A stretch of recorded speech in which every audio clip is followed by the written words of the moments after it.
Brogan, the time for 2-minute statements has expired. It's time for question time. Senator Brockman. Thank you, Madam President. My question is to the Minister representing the Treasurer, Senator Gallagher. I'm out of practice. Stop interjecting. The Prime Minister said in April, and I quote, "I'll say this very clearly, they, Australians, will be better off under a Labor government." End quote.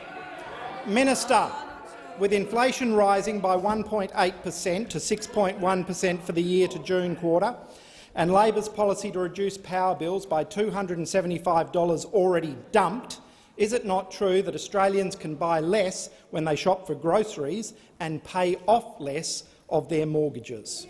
Thank you, Senator Brockman. Minister Gallagher. Thank you, President. I welcome the opportunity to talk about Labor's economic plan to deal with the Minister, resume your seat. I'm going to wait for quiet, and then the minister can continue. Minister Gallagher. Thank you, President. I welcome the opportunity to talk about Labor's economic plan to deal with the economic challenges that we inherited after 9 years of failed policies and wrong priorities. And that is the truth, President. Order. These are the circumstances we inherited. Before the election, inflation was rising, interest rates were increasing, supply chain disruption was occurring because there had been no investment in skills. The energy market, Minister Gallagher, was resume your seat. Senator Cash. Senators, interjections across the chamber are disorderly on both sides. Senator Henderson, I'm calling the chamber to order. It's not a debating point, it's a request. Minister Gallagher. Thank you very much, President. We inherited an energy market in crisis, increasing power prices that were actively hidden by the member for Hume on the eve of an election being called, actually changed the code so that that information couldn't be made public. That is what we inherited, and Labor's economic plan is going to deal with all of these challenges. So in answer to your questions about will households be better off, they will be better off with our investment in childcare. And I hate hearing about these things. Thank you. Senator Ruston. On a point of order, the minister just repeated an accusation that was made on misleading the Senate. Senator Ruston, please resume your seat. That is a debating point. Minister Wong, thank you. I'm going to call Minister Gallagher.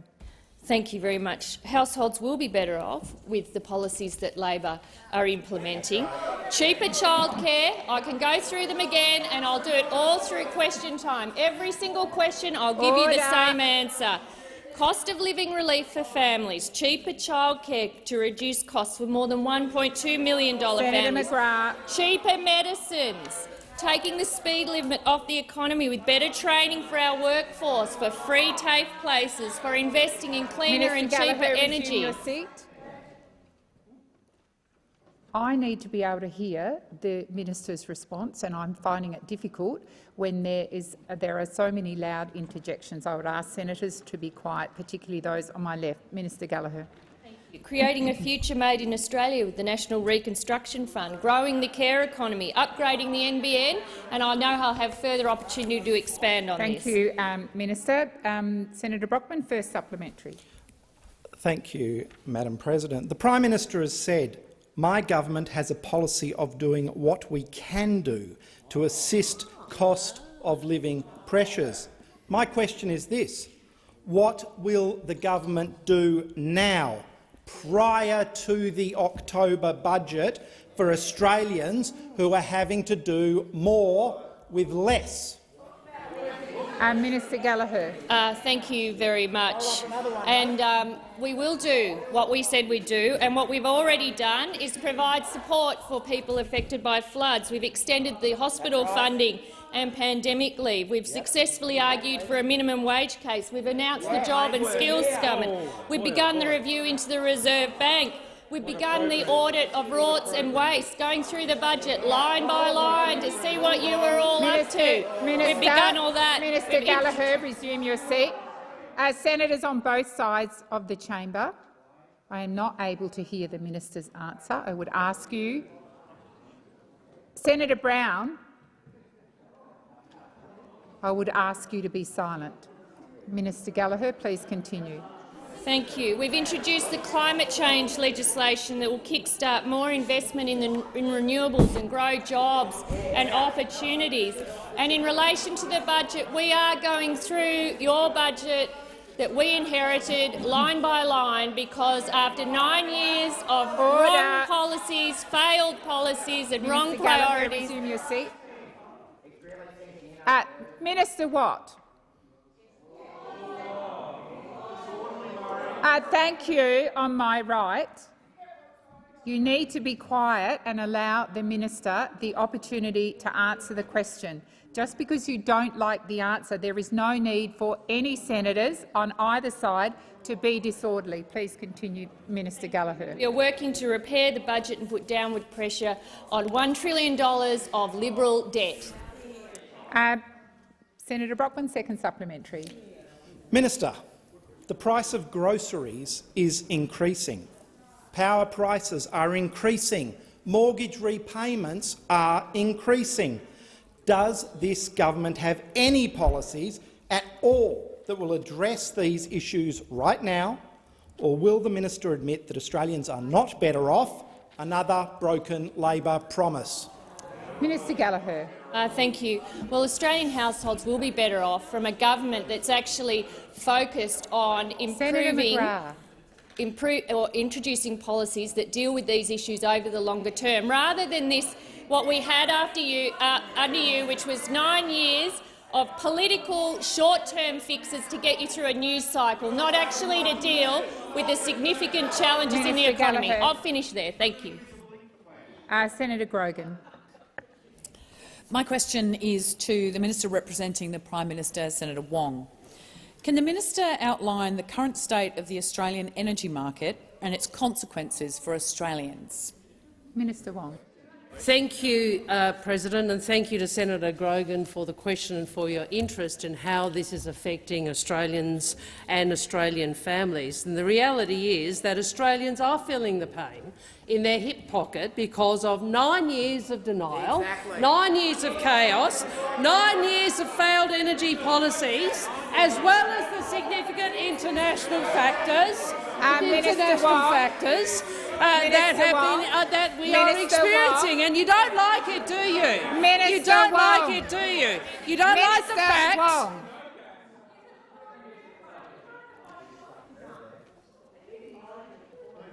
Interjections and yelling out at the top of your voice is absolutely inappropriate and disorderly. To the point— order! Order! To the point when I tried to establish quiet, none of you could hear me. Now, it is disorderly. It's your question time, that's your opportunity to ask questions that's being interfered with, but the level of noise has to be reduced. Minister Wong. Thank you. Yes, the impact from the former government's lack of energy policy is being felt across the economy by Australian families and businesses. Skyrocketing wholesale electricity prices, putting pressure on budgets. They promised a gas-led recovery, and you had a gas crisis. And renewables, the cheapest form of energy, declined under you. Minister Wong.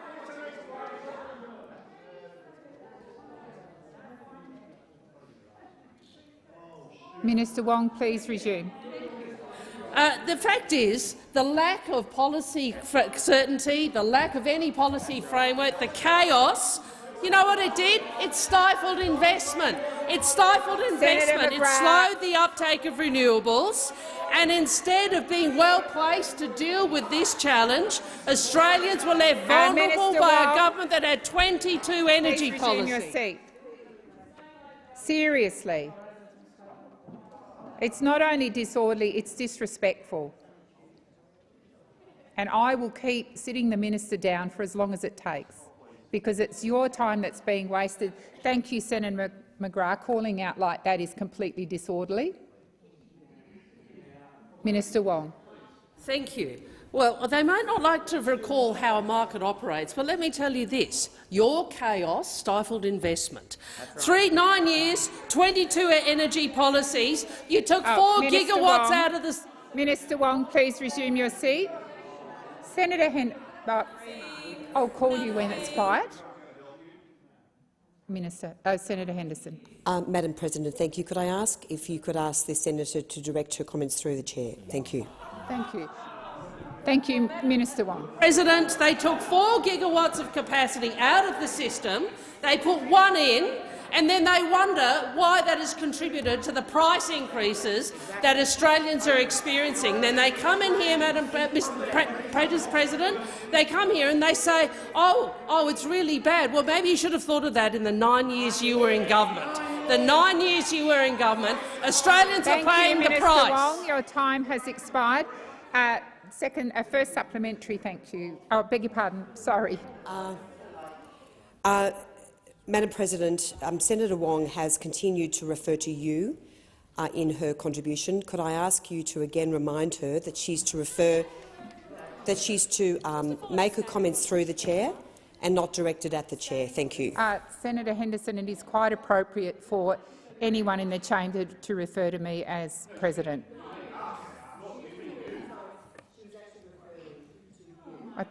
Meaning Senator the coalition. Henderson, that's not a point of order. Thank you. Please resume the seat. Senator Henderson, I'm not accepting that it's a point of order, so please resume your seat. Thank you, Senator Henderson. First supplementary, Senator Grogan. Can the minister now outline— Senator Grogan, please resume your seat. Senator Henderson. I just respectfully ask that you review your Sure. order then, I'll review it if and that makes come back to the chamber tomorrow. Thank you so much. Thank you. Resume your seat. Minister Wong. On the point of order, we can get the President all the time to keep reviewing. I think the President thought that you were talking about the President. I understood, and now I think it is clarified, that you feel sensitive about me calling you. So I am supposed to call you the opposition, correct? I will attempt to do so, President. You, and it is correct. It is correct that it is consistent with the standing orders. I would make the point that everybody who stood here in the 9 years I've been here has used the word you. Thank you. Thank you. Thank you, Senator Grogan. Thank you for that first answer. Can the minister now outline what action the Albanese government is taking to secure Australia's energy future? Minister Wong. Thank you. Well, we are getting on with the job. We're working with industry to invest in the technology our nation needs to secure supply to power the future and drive down emissions. I mean, it is extraordinary, President, that a party that pretends to understand markets refuses to take responsibility of the mess they've made of the market. And the mess they've made of the market is one primary reason why we see price increases. Order. And you're right, their only response to price increases was to hide them. That's been their only response. We are giving AEMO more powers to address projected gas shortages and other challenges in the electricity market. Minister Wong, please resume your seat. Minister Wong, please continue. We are progressing a capacity market with states to ensure we have reliable supply, and through the National Energy Transition Agreement, we are delivering energy policy to support investment. And importantly, we are implementing the Powering Australian plan that Australians voted for. Thank you, Minister Wong. The time has expired. Order. Order. Senator Grogan, please resume your seat. Did you have a Senate? We're not up to you yet. I thought you were calling a point of order. Senator Grogan, second supplementary. Can the minister outline what the impact of hiding this information from Australians is on the state of the energy market? Minister Wong. Minister Wong, please resume your seat. Senator Ruston. On a point of order, Standing Order 193.3, the questioner and several ministers on the other side have continuously referred to an action by the previous minister and suggested that he tried to hide, and a number of other assertions along that. That is an adverse reflection on somebody in the other place, and suggesting that he did. The minister did not do that. The matter. Senator Ruston, it's not a reflection on the minister. Please resume your seat. It's not a point of order. I've asked no, because you're debating the point. It is not a point of order. Please resume your seat. Do you have a point of order, Senator Scarr? Alliance. No, if it's on the same matter, I've ruled on it. So well, I'm President, not gonna... it's a different matter, okay. and that is imputation of an improper motive. No, I'm sorry, which it was is different not from an a personal imputation. reflection. I don't accept the point of order. Minister, please continue. On the point of order, if I may, Minister. Sorry, President. I think the word was hiding, not lied. Okay. Dear me. Okay. Senator Wong. Senator Cash. Thank you, President. And after listening carefully to the various comments that have been made, I would request that, given there does seem to be some confusion, you do review the Hansard, what was said, and then come back to the chamber tomorrow with a ruling. Thank you, Senate. Order. Senator Cash, I did hear the words that Senator Ruston referred to, which was hiding. I took advice from the clerk, but if it satisfies the Senate, I'm more than happy to review the Hansard.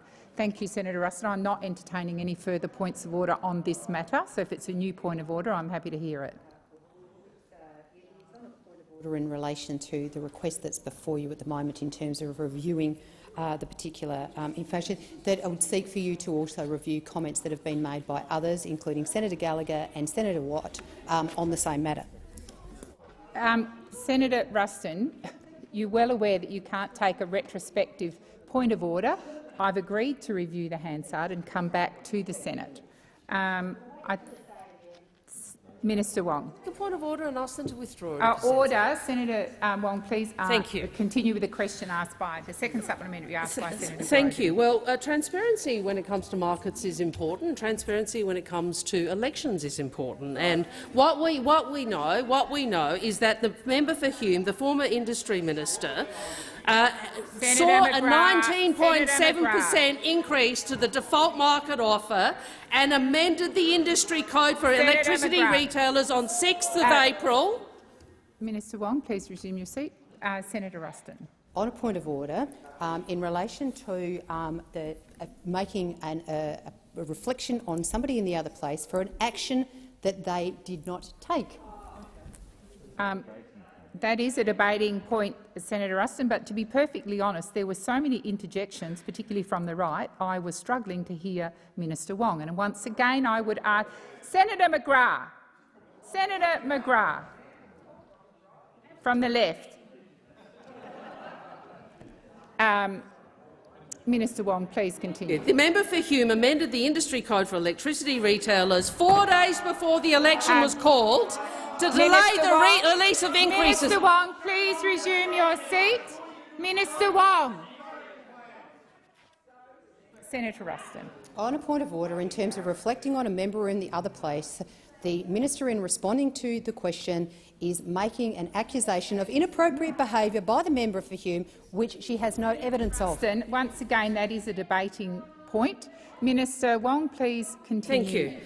And the effect of the actions of the member for Hume delayed the release of increases in the default market offer for New South Wales, Queensland and South Australia until after the election. And no amount of point of order or interjection can hide the fact that what is occurring in the energy market is as a consequence of your chaos, and your only response was to try and hide it until after the election. So don't come in here and go on about electricity prices. We know who the guilty party is. Minister Wong, your time has expired. Senator Scarr. Thank you, President. My question is to the Minister representing the Minister for Employment and Workplace Relations, Senator Watt.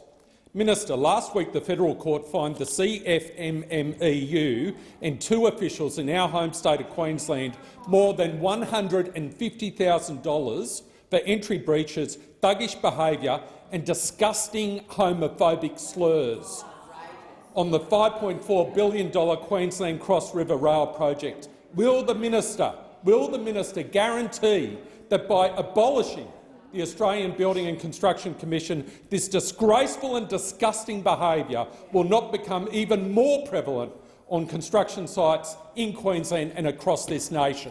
Thank you, Senator Scarr. Minister Watt. Thank you, President, and thank you, Senator Scarr, for the question. As Senator Scarr knows, I have the utmost respect for our judiciary and our judicial institutions, and it's not for me to criticise any decisions that they have made. However, I remind what I note. You right there? Senator Watt. What I note is that in the second week of the sittings of this parliament, the Shadow Minister for Employment and Workplace Relations has been ruled out of asking questions about the ABCC or anything to do with it because of her own record in that portfolio. Minister Watt. Senator Cash. Order is pretty obvious. It is in relation to relevance. The question that was asked by Senator Carr was in relation to the imposition of a fine on the CFMEU, as he has stated, for certain behaviour, including disgusting homophobic slurs. The question, Senator The Carr. question is very narrow in terms of, will the minister guarantee that by abolishing the ABCC, this type of behaviour will not become more prevalent? Thank you, Senator Cash. I have listened carefully to Minister Watt. The question was broadly about decisions of a court, behaviours of union and so on and so forth. I do believe that the minister is being relevant, and I will listen carefully to the rest of his answer. Minister Watt. Thank you, President. Of course, this government thinks that it is unacceptable behaviour in any workplace to see thuggish behaviour, to see homophobic slurs, whether that be on a construction work site or, frankly, in a parliamentary workplace, and maybe people could all reflect on that as well. But the comments made by judges in the particular case that Senator Scarr was referring to are not the only comments that we've heard made by the judiciary about the ABCC. To take one example, Justice North in the federal court blasted the ABCC for wasting time and taxpayers' money on prosecuting 2 CFMMEU officials for having a cup of tea with a mate. Justice North criticised the ABCC, saying this is a, quote, minuscule, insignificant affair. Watt, Minister Watt, please resume your seat. Minister Watt, please continue. Thank you. Senator Scarr. Catching. President, at point of order relevance, Senator Watt is providing other judicial comments in relation to the ABCC. He's not dealing specifically with my question in relation to whether or not the abolition of the ABCC— Yep, thank you, Senator Scarr. There is no need to repeat the question. And once again, Minister Watt is being relevant. He is talking about behaviour of a whole range of people, including unions. He's condemned the behaviour, and I would ask him to continue. Thank you, Minister Watt. Thank you, President. As I was saying, there have been numerous cases in which the ABCC has been criticised by judges. In ABCC against Parker, Justice Kerr criticised the ABCC for over-egging its case, being a battleship in full steam which had difficulty turning. Please resume your seat. Senator McGrath, every time your voice gets very loud, I am simply going to sit down, whoever has got the call, and that means that time is being wasted by your actions in this question time. Thank you, Minister Watt. Thank you, President. I was reflecting on the irony of certain opposition members asking questions about thuggish behaviour when they continue to disrespect your ruling. So, as I say, there are numerous cases in which judges over time— Minister Watt, your time has expired. Senator Scarr, first supplementary. Minister, the judge noted in his judgment that he had previously described the CFMMEU as the, quote, greatest recidivist offender in Australian corporate history," end quote, and that no other penalty than the maximum penalty was appropriate. Will the minister specifically condemn the homophobic slurs and thuggish behaviour of the CFME officials that led to this fine? Specifically condemn those CFMEU officials Thank you, for Senator the Scarr. conduct. The time for asking the question has expired. Minister Watt. Well, I think we're already at tedious repetition in question 3 for the day. I have already said that there is no place for thuggish behaviour, homophobic behaviour or any other outrageous behaviour in a workplace. Order.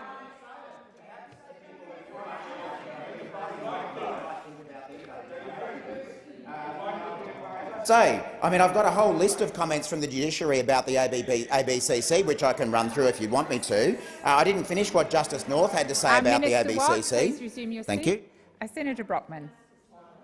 On direct relevance, the minister is clearly indicating he is about to go off a very narrow, very direct question. He is flagging it in advance. Thank you, Senator You should bring Brockman. him back to the question. Thank you, Senator Brockman. I believe the minister is being relevant. He has referred to the union in question, and I will listen carefully to the remainder of his comments. Minister Watt.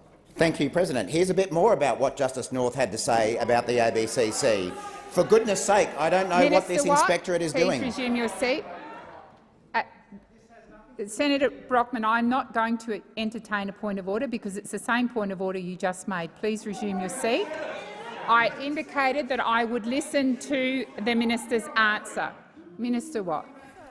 Thank you, President. All I can do is repeat the comments that I've made twice already in answer to the primary question and the first supplementary, which is that there is no place for thuggish behaviour, homophobic slurs in any workplace, intimidation. That is not appropriate on a construction worksite. It is not appropriate in a parliamentary website. Hello, Senator McGrath. And it is not appropriate in any other worksite. Your time has expired. Senator Scarr, second supplementary. Thank you, President. The judge also noted that the penalty would still be insufficient to deter the CFMMEU as they regard such a sum as chump change. Will the government commit to at least doubling the fines available to the courts for such matters, including the disgraceful matters considered in this case, as the coalition government promised to do in April this year? Will you commit to that? Thank you, Senator Scarr. Minister Watt. Well, thank you, Senator Scarr, for reminding us of something that your government had 9 years available to do and didn't actually do until its dying days in government. And thank you again for reminding us that Senator Cash apparently has been ruled out from asking any questions in the portfolio that she's the shadow minister in. It is interesting that we continue to see members of the opposition talk up the ABCC when its record was about prosecuting trivial matters, going after unions, going after workers, rather than actually doing anything to improve the lot of workers in the industry. I'll just wait for quiet, Senator Scarr, before I come to you. Senator Scarr. A point of order, President. It was a very specific supplementary question about whether or not the government would double the fines or not. Yes or no answer. It should be perfectly able to be delivered on that sort of question. Thank you, Senator Scarr. Minister Wong. Point of order. I mean, these are getting spurious. The minister responded on the subject matter, which was fines. And if the opposition wish to chew up question time by taking ongoing points of order on spurious grounds, it's a matter for them. But I put to you, President, that there is no point of order in the point of order that's just made. Thank you, Minister Wong. Thank you, Senator Scarr. The minister is being relevant. I can't direct him. He may not be giving the answer you require, and I can't direct him to directly answer your question, but he is being relevant to the subject matter of the question. Minister Watt, please continue. Thank you, President. Senator Scarr knows very well the policy we took to the election in relation to the ABCC, and that was to abolish it. And the reason we intend to abolish it is that it has been a gross waste of taxpayers' money, prosecuting minor issues involving workplaces, workers and unions, and it has done nothing whatsoever to deal with the labour productivity issues that exist in the industry. For all the opposition's talk about the ABCC, productivity has fallen on construction websites. Senator McKim. Thank you, President. My question is to the Minister representing the Treasurer, Senator Gallagher. Minister, in just a minute or two, the RBA will announce a further increase in interest rates. Last week, the Treasurer said that these interest rate increases will result in higher unemployment and further cuts to real wages. Workers, renters and recent home buyers are being smashed to try and bring down inflation that is being driven by supply shocks and corporate profiteering. Minister, is the government seriously suggesting that there is no alternative? In 2022, is there really no better way for government bodies to respond to the current bout of inflation in a way that would cause less pain for Australians? Minister Gallagher. Thank you, President. I thank Senator McKim for the question and the two that will follow. The government supports the independence of the Reserve Bank and its responsibility around setting monetary policy. We are in a highly inflationary environment, and that is placing pressure on interest rates, which are rising, and we have seen those rises over the last few months, and the decision will be made public probably right now while I'm on my feet. And we, in terms of our approach to that, accepting that the RBA has responsibility for monetary policy and to keep or to target inflation within that 2 to 3% band, and then the government has responsibility for fiscal policy. Well, thank you, Senator Rennick. Minister. Well, if you're so smart, Senator why are Rennick. you sitting over there on the back bench? You know. It's even more important. The government's view is it's even more important that we are implementing the policies we took to the election, which is accepting that there are some parts of the inflation problem that are being driven by international effects, that there are things that we should be doing here to make those sensible investments into the productive side of the economy to deal with some of those supply constraints that over the longer term will grow the economy and put downward pressure on the cost of living. That is the plan we took to the election. That is the plan we are going to implement, and we accept that these interest rate rises are difficult on households, and we constantly look at ways that we can manage some of those impacts on households in the future, including as we approach the budget process in October, accepting that we are going through the budget line by line to make sure that every dollar spent is quality. First supplementary, Senator McKim.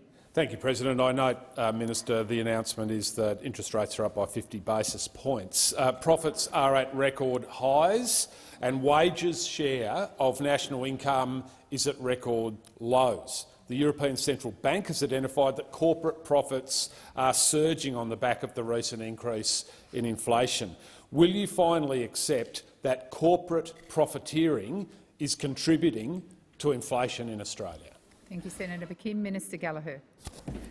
Thank you, President. And I understand that this is the strong view of the Greens political party, and it's one that they have been arguing. I do, and I have said, and I said last week, that our priority when it comes to tax reform, which is what Senator McKim alludes to, is to focus on multinational tax reform and ensuring that multinationals pay their fair share of tax, and that will contribute to budget repair.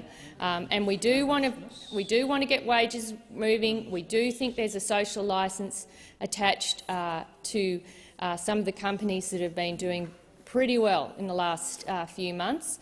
But our focus is on repairing the budget, making those sensible investments into the economy, dealing with some of those supply constraints, getting wages moving, investing for the long-term productive side of the economy. That is what we said we'd do before the election. That's what we're doing after. Thank you, Minister. Senator McKim, second supplementary. Thank you, President. 2 weeks ago, Minister, the Prime Minister warned the RBA against overreaching. Corporate super-profit taxes would help rein in inflation and lessen the likelihood of the RBA overreaching. Why won't the government introduce corporate super-profits taxes to rein in inflation and help fund cost-of-living relief such as free childcare and dental and mental health into Medicare? Thank you, Senator McKim. Minister Gallagher. Thank you. Well, my first point is the Prime Minister didn't warn the Reserve Bank. I think the Prime Minister referred to the difficult balance that the Reserve Bank has to navigate in this inflationary environment and the decisions they take about increasing interest rates that were occurring in this environment. I would like to say was occurring before the election, and these interest rates, while they're hard on households, when you've got inflation at the levels that we've got it, you will see rising interest rates. In respect to the second part of Senator McKim's question, this is asking, will the Labor government implement the Green political party's commitments that they took to the election or made after that? And the answer to that, as I said last week, is we are implementing the policies that we took to the election, and that's what we said we'd do before, and it's what we're doing after. Thank you, Minister Gallagher. Senator Bilyk. Thank you, President. My question is to the Minister representing the Treasurer, Senator Gallagher. Can the Minister update the Senate on the Reserve Bank's decision moments ago in relation to interest rate?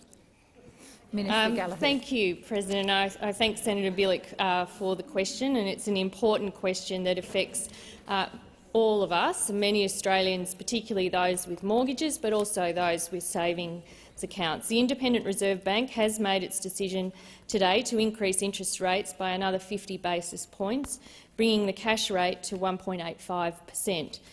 Now, Australians knew that this was coming, but it doesn't make it any easier to handle. The cycle of rate rises commenced before the election in response to the inflationary pressures that emerged before the election.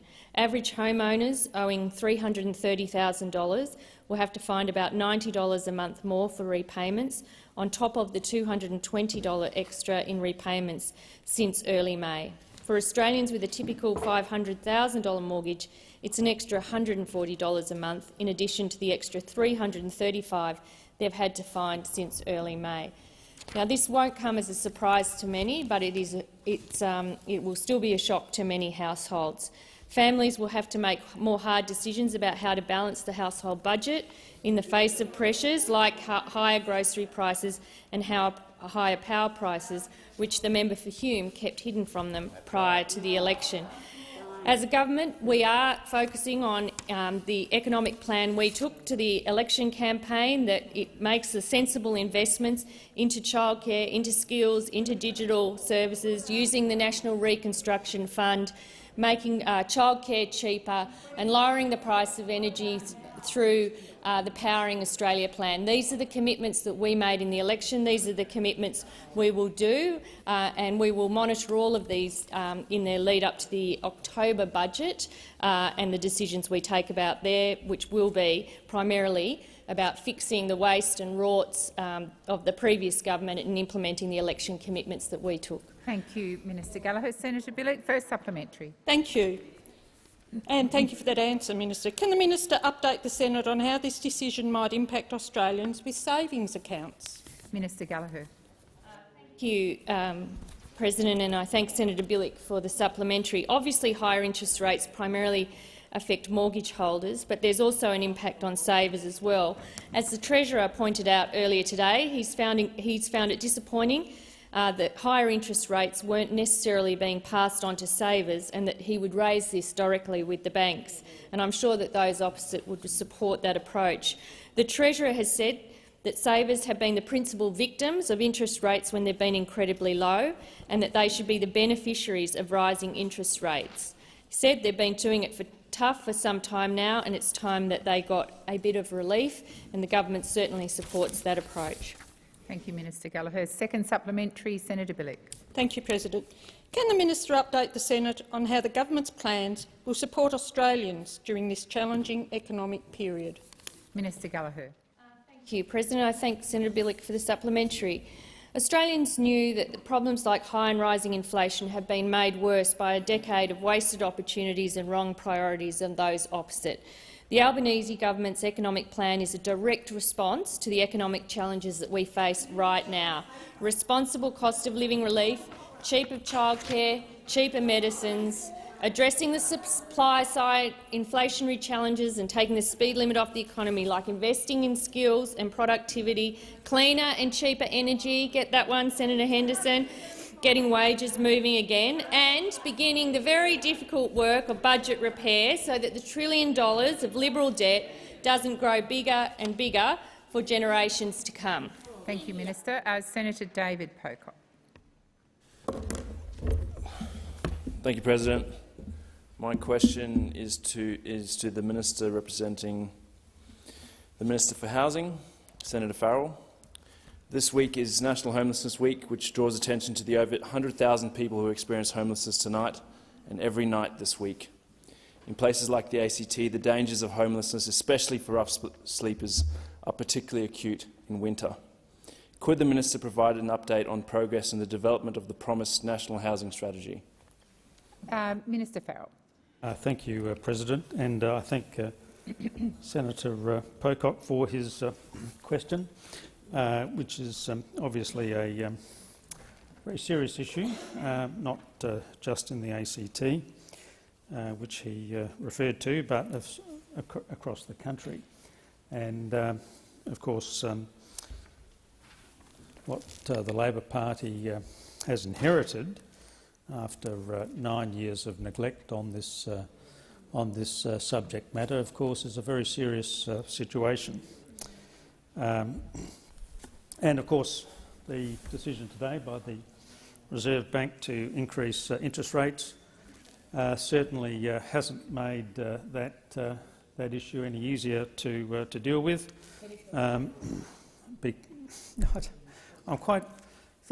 Thanks for that intervention. Minister Farrell, for that. Direct your questions to the chair, please. I'm quite capable of answering the question without any support, particularly from you.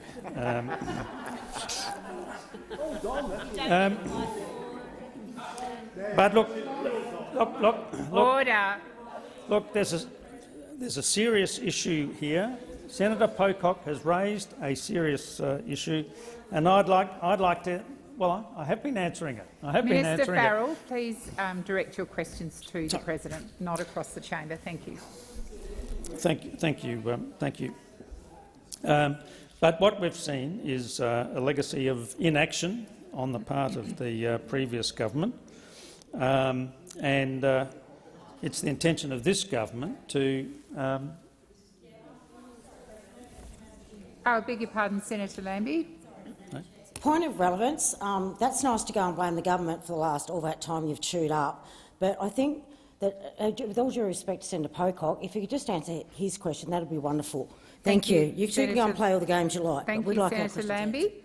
I'll remind the Minister of the question. Are you seeking a point of order, Senator Pocock? Repeat the question. No, the question doesn't need to be repeated. Thank you.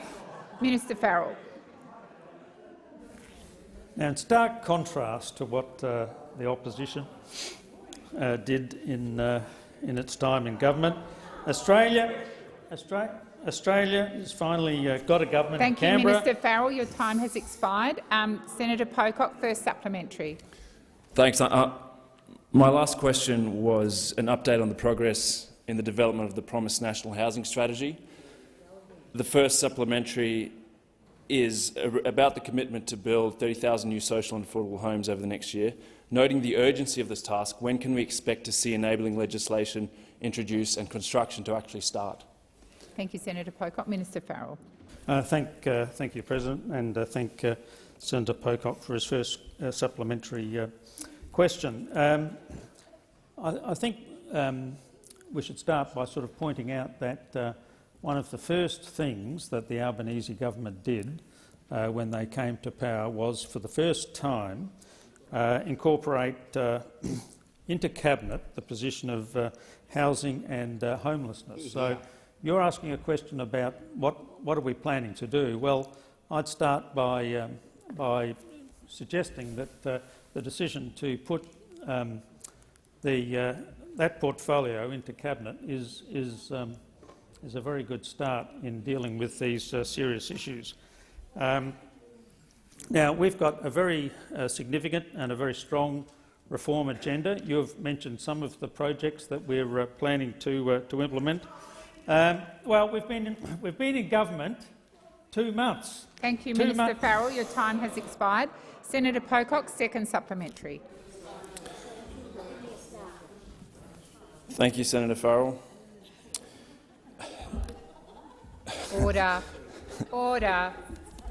Will the government consider wiping the historic $100 million ACT housing debt, as it has previously done for Tasmania and South Australia, to immediately free up funds that can be invested in building more social housing? Minister Farrell. Thank you, President, and thank Senator Pocock for his supplementary question. That particular issue, of course, is not an issue in the purview of the Minister for Housing. Of course, it's an issue for the Treasurer to deal with.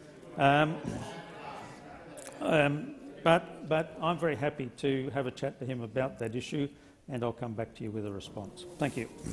Senator Nampijinska-Price. Thank you, Madam President. My question is to the Minister representing the Minister for Indigenous Australians, Senator Gallagher. Last night on the ABC's Q&A program, the Minister for Indigenous Australians, Linda Burney, stated that Labor plans to ingrain a body likened to ATSIC in the Constitution. Given the failure of ATSIC to improve the outcomes, opportunities and hopes of Indigenous people in areas of health, education and employment, and the fact Labor supported the abolition of ATSIC, why is the Minister for Indigenous Australians using ATSIC as the basis for the Labor Party's model? Thank you, Senator. Minister Gallagher.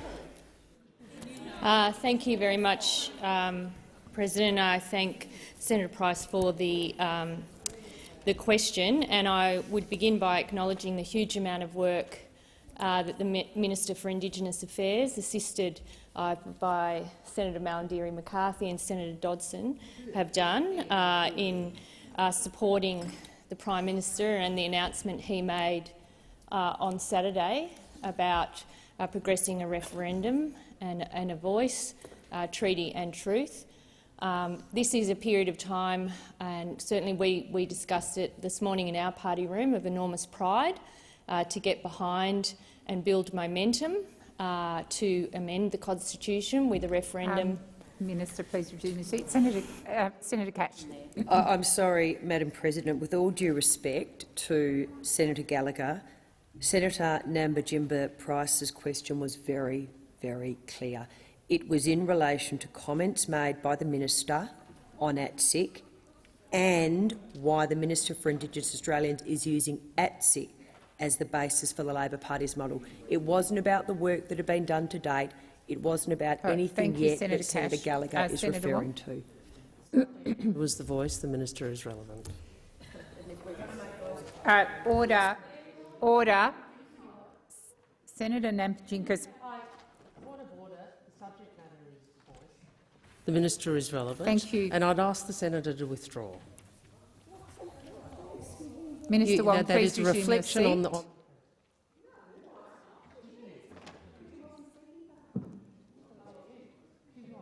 the. Minister.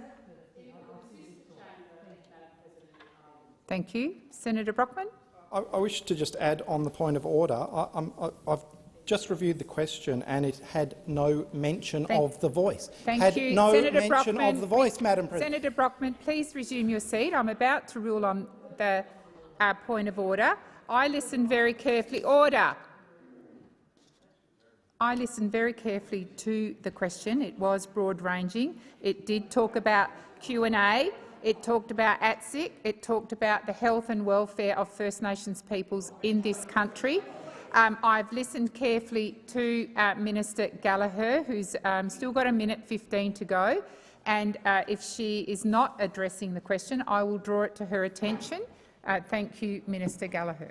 Thank you, Madam President. And I didn't see the minister's comments, but I know the minister well and have had many conversations with her about this, as I have with many of my colleagues on this side of the chamber. And the point, I think, of the discussions that we've been having since the Prime Minister's address on Saturday was really about progressing constitutional recognition for Aboriginal and Torres Strait Islander people that has been worked on for many, many years. Minister, please resume your seat. Senator Cash. President, with all due respect, yet again the question was very, very clear. It was in relation to comments about ATSIC and why the Minister for Indigenous Australians is using ATSIC as the basis for the Labor Party model. I would put it to you, and I may have to request that you do have a look at your rulings. The mere mention of a word in a question does not enable the Minister to refer to that particular word as the answer. Thank you, Senator Cash. I'll take advice from the clerk.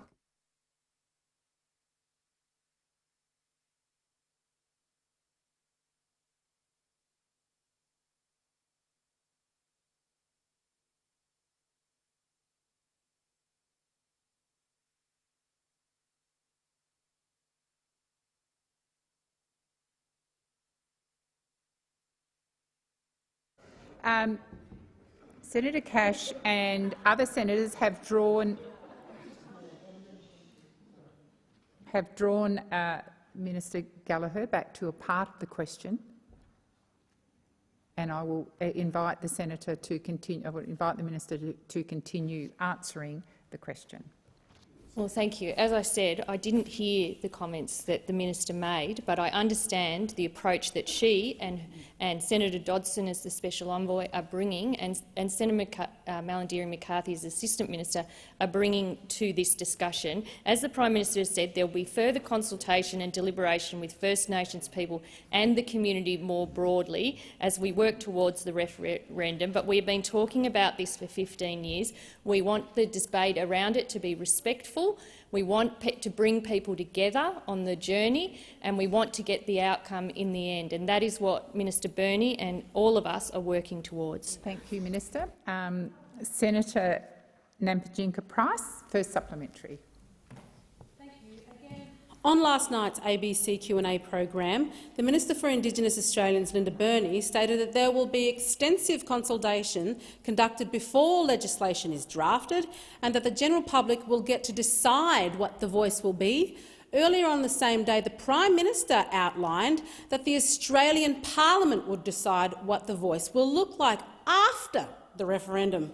On behalf of all Australians, can the minister please clarify who is correct, the Prime Minister or Minister Burney? Thank you, Senator. Minister Gallagher. Thank you very much. And again, I think the approach that the Prime Minister has made is around consulting and consulting widely. That work needs to be undertaken. Minister Burney will be leading that along with Senator Dodson. And obviously there will be a mechanism for the voice, but we are not determining that ourselves. For too long, policies have been imposed rather than developed, and that is the work that needs to be done now. There is no point, and we won't play the game of dividing people based on certain quotes that I haven't heard. This is a process where we would like to work together, to reach across the chamber, to hear different views, to have that fed back in. We understand there isn't unanimous agreement even in this parliament, let alone outside the parliament. So let's work together to deliver a magnificent outcome for this country. Thank you, Minister Gallagher. Senator Nampijinka Price, second supplementary. Thank you.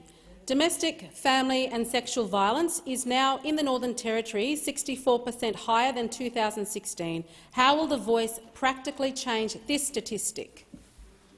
Minister Gallagher. Thank you, Madam President. And I think this is the debate about whether it's an argument about symbolism versus practicality and practical implementation of policies. We would say that we need both, that you have recognition of the oldest continuous culture in the planet, recognised in our Constitution, but at the same time that you implement and improve through consulting rather than imposing and bringing people together the policies that are designed to support First Nations people, that we do both and that they are interlinked. That is the whole point. That is the whole point. It's not one or the other.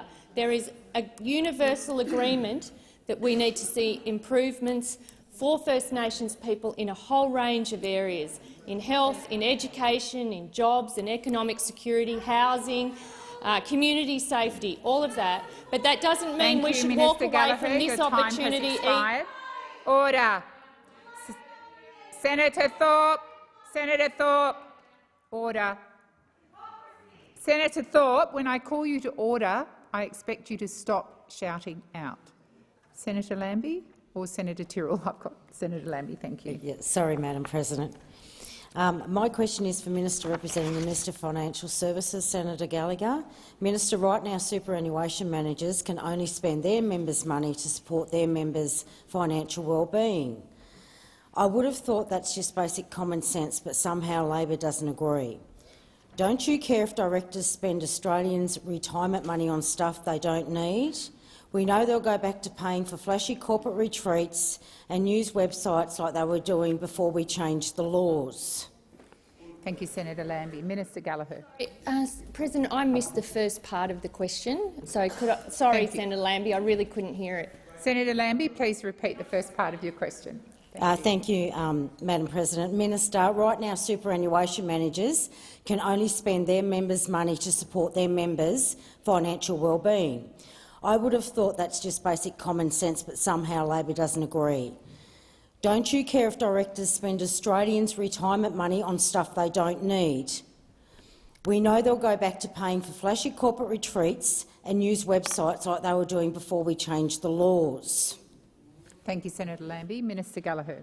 Thank you, Madam President. I will have to come back to Senator Lambie on that question. I'm sorry. I would want detail before I provide an answer to the chamber. I don't want to be incorrect and have to come back and correct the record, but my apologies.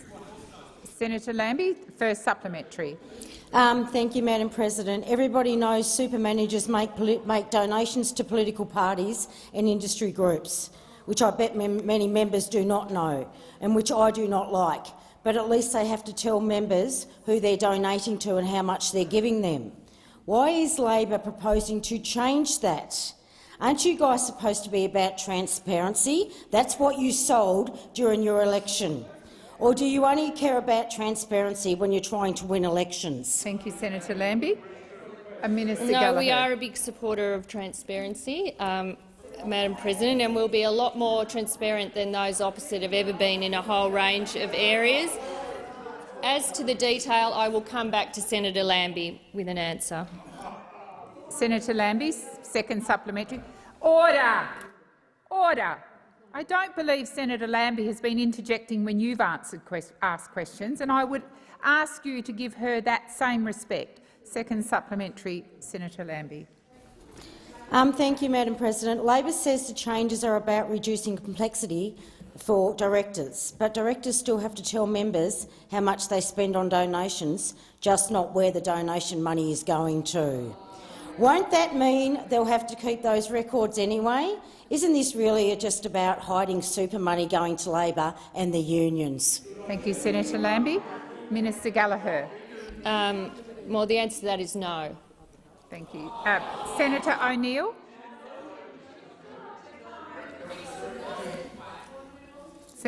Order. Senator O'Neill. Thank you, President.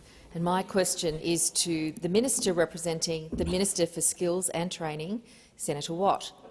According to the OECD, Australia is experiencing the second most severe labour shortage in the developed world.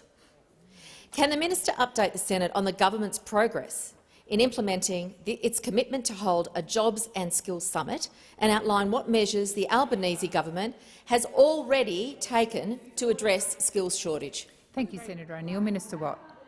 Thank you, Senator O'Neill. I know this is an issue you've worked on for many years, particularly in your committee roles. As every employer and worker in Australia knows, our country is facing a skill shortage crisis. This is the workplace legacy of a decade of training cuts and inaction from an incompetent coalition government. And projections are that 9 out of every 10 new jobs over the next 5 years will need a post-school qualification, heightening the need for greater investment in our training system. The failure of the former government, which they are really upset to be reminded of, to invest in skills is one of the key causes of our economy's capacity constraints and the higher inflation that's resulted. And that's why the Albanese Labor government is taking action right now. The Jobs and Skills Summit in September is part of delivering on our election promise to bring people together, something the last government was incapable of doing, and find common ground on some of our tough economic challenges. Of course, as Senator Gallagher has pointed out, we have inherited a budget with $1 trillion in debt, so the government will ensure that any measures taken will provide a good economic return. Australians voted in May for a government that looks ahead and makes real plans for the future, so we can shape our future instead of just reacting to events and missing opportunities, something that we had to endure nearly 10 years of from those opposite. We know a lot of Australians are doing it tough, so a key focus of the summit will be how we can improve lives and livelihoods, raising incomes, creating good jobs and getting Australians the skills they need for the jobs of tomorrow. The summit will bring Australians together, including employers, unions, civil society and governments, to address our shared economic challenges. We need all sorts of skills in our country, whether they be traditional or new skills, and it's this government's actions, including the Jobs and Skills Summit, which will be good for jobs. Thank you, Minister Watt. Your time has expired. Senator O'Neill, first supplementary. And I have to say that's the most satisfying answer I've received in the entire time I've been in this chamber. Can the minister advise the Senate why it is important to hold Senator this job? O'Neill, please resume your seat. You need to be able to answer your question with quiet. Senator O'Neill. Thank you, Senator Watt. Can the minister advise the Senate why it is important to hold this Jobs and Skills Summit? Minister Watt. Senator O'Neill, I aim to please with my answers, and I'll try and please you with this new one as well. The Albanese government took office at a time of rising inflation and interest rates, falling real wages and $1 trillion of debt, which is now more expensive to service. Now, it really does take some effort for a government to deliver at the same time falling wages and a skill shortage, because, of course, economic theory, orthodox economic theory, would suggest that if you have a skill shortage, wages would go up. But at a time of skill shortages in this country, this ex-government sent them down. We know a lot of Australians are doing it tough, so a key focus of the Jobs and Skills Summit will be how we improve lives and livelihoods, raising incomes, creating good jobs and getting Australians the skills they need for the jobs of tomorrow. Delivering the skills that our employers, our workers and our economy needs is a key step towards growing our economic capacity and dampening inflationary pressures. That's why the Albanese government is hitting the ground running on this. Senator O'Neill, second supplementary. Thank you very much, Minister, and it's nice to get an answer full of hope and opportunity. Minister, what are the risks to the current skills shortage crisis if we don't have a government committed to investing in and reforming the skills and training sector? Minister Watt. Thank you again, Senator O'Neill. Well, unfortunately, after a decade of training cuts and inaction, we are now experiencing a coalition-led skills shortage crisis, a situation made worse by the previous government's decision to abandon migrant workers during pandemic. Resume your seat. Minister Watt. Thank you, Madam President. I remember by week 2 it was starting to sink in for me as well, so I can understand the reaction that we've had this week. This situation of Kursk was made worse by the previous government's decision to abandon migrant workers during pandemic lockdowns, heightening the skill shortages that we saw across industries. And it's also true that the previous government failed to make an agreement with the state and territory governments on skills funding. Not one state or territory government signed up to the previous government's approach, whether they were Liberal or Labor or Coalition.